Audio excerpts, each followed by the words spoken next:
Good morning, first grade. I hope you've had a wonderful week. It is Thursday, and we are going to do a little lesson today with adjectives, and we're going to talk about the five senses and adjectives and how we can use adjectives to describe words and using our five senses. So I'm going to get my screen ready so that I can show you our story for today and what we're going to be working with, okay?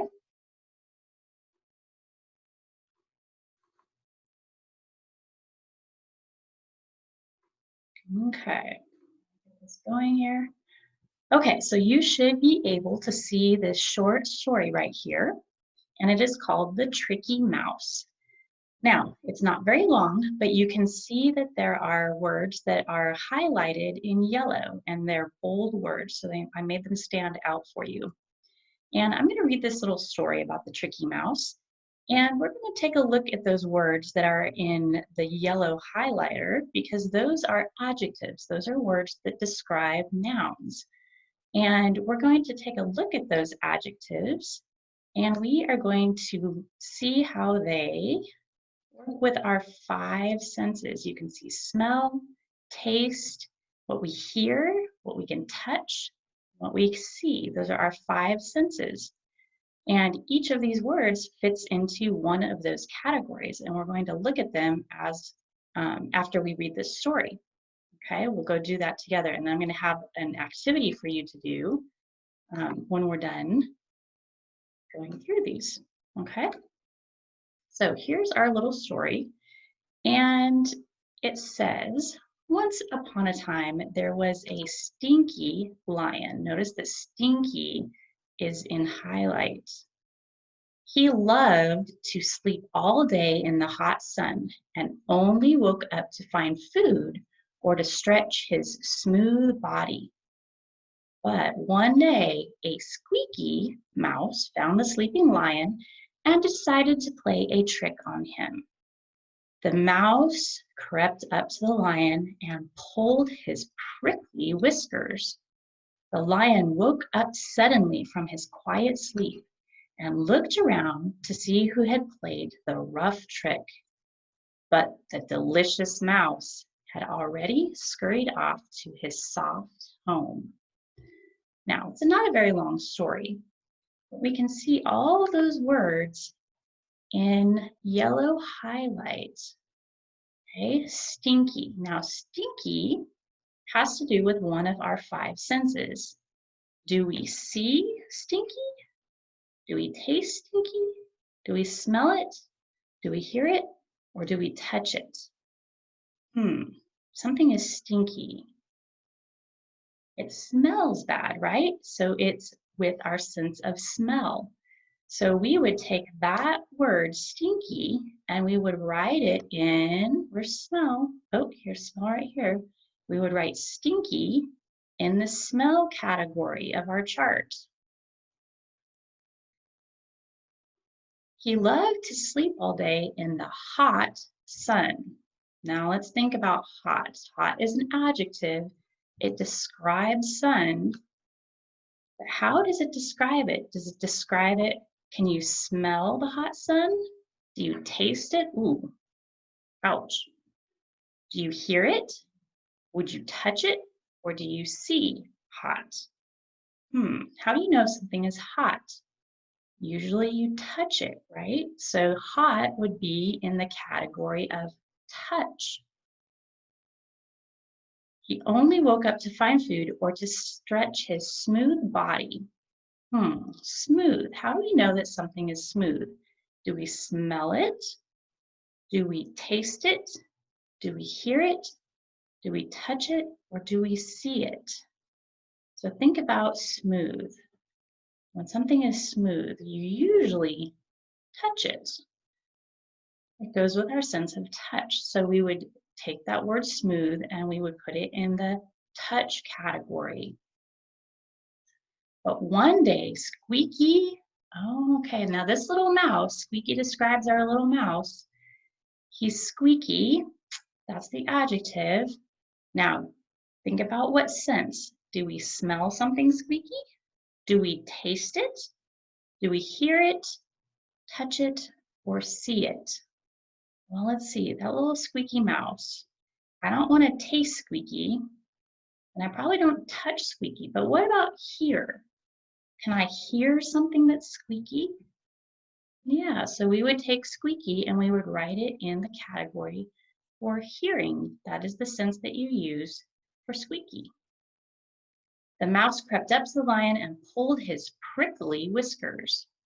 Now, if something is prickly, prickly is our adjective, describes the whiskers. If it's prickly, do we smell prickly things? Is that how we know they're prickly?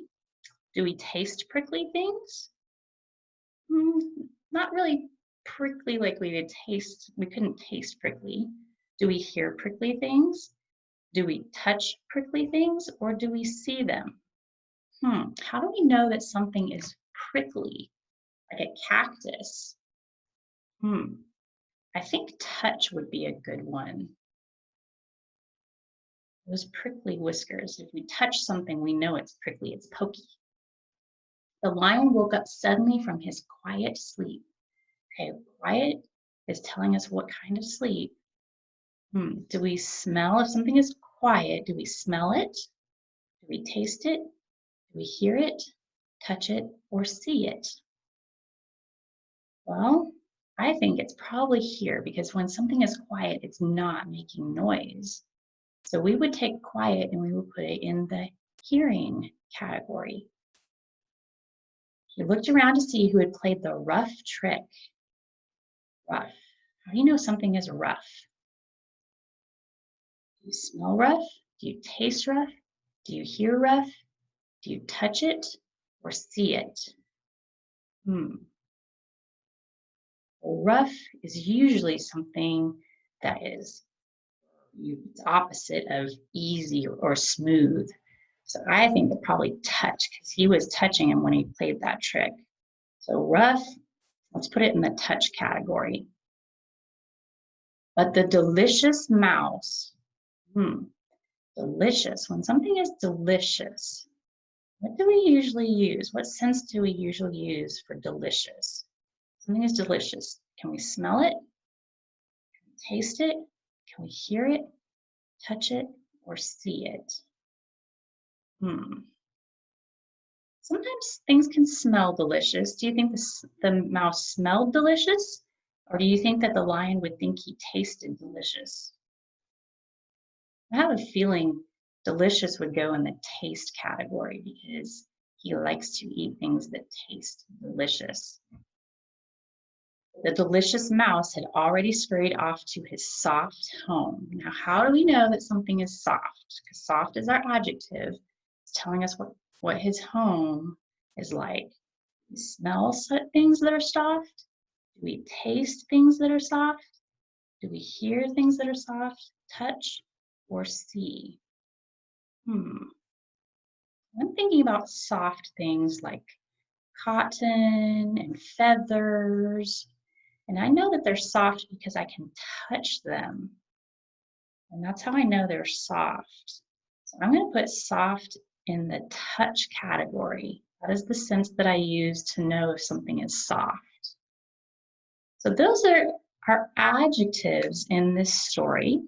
And those are our 5 senses, the 5 senses that we use to know what's going on in the world around us. Okay, things can be smelly, so they can taste good, or you can hear them, you can touch them, or you can see them. Now, here's what I would like you to work on. We're going to use the same story, okay? We're going to use the Tricky Mouse story, but this time, I would like you to fill in the adjectives. Now, you don't have to do this without any help at all. So here's what I did. I wrote out the story, The Tricky Mouse, and I showed where those 9 blank spots are. And at the bottom, there are words for you to choose from. You can write your own story this time. Okay, there are 16 words to choose from. So choose a new word to go in each of these blanks and write your own story using different adjectives. Okay, these are all 5 sense adjectives. You can see them, smell them, taste them, touch them, or what did I forget? I can't remember my fifth one. Your 5 senses. And here's how you can set up your paper. Okay, if you just get a regular piece of paper at your house, you can write the tricky mouse, and there are 9 blank spots. And here are the nouns that go with each one. Okay, then there are your 5 senses, your 5 categories. So here's what I'd like you to do. Take your story, choose what word you want to go in your story, and write it down on your paper. Okay, so how would you describe the lion on your paper? Write the word that you choose, lion, and then I would like you to take a look at that adjective. See if you can write it into one of the categories. Okay, for the word you choose, would it go with the smells? Is it how the mouth smells? Or is it how the mouse tastes, how the mouse sounds, or how the mouse feels, or what he looks like? So look at the adjective that you choose and write it into one of the 5 sense categories. Let's see if you can sort them out. Okay, now I gave you quite a bit to do, but I gave you each of the steps to be able to do it. Okay, so I gave you the story, and I gave you the words that you can choose from, and I showed you how to set up your paper with all of the words. Okay, all right, so I hope that you enjoy this activity. Practice those adjectives and practice sorting them into the 5 sense categories. And I'm looking forward to seeing what you do. I heard that you guys did some really neat pictures for your indoor picnics. So that's pretty cool. I'm happy that you did that. And here's a little challenge. If you want to, if you get done sorting, you can draw an illustration to go with the tricky mouse story too, because I know lots of you like to create things. So I hope that you have a good weekend, and I will see you next week. Okay, bye guys.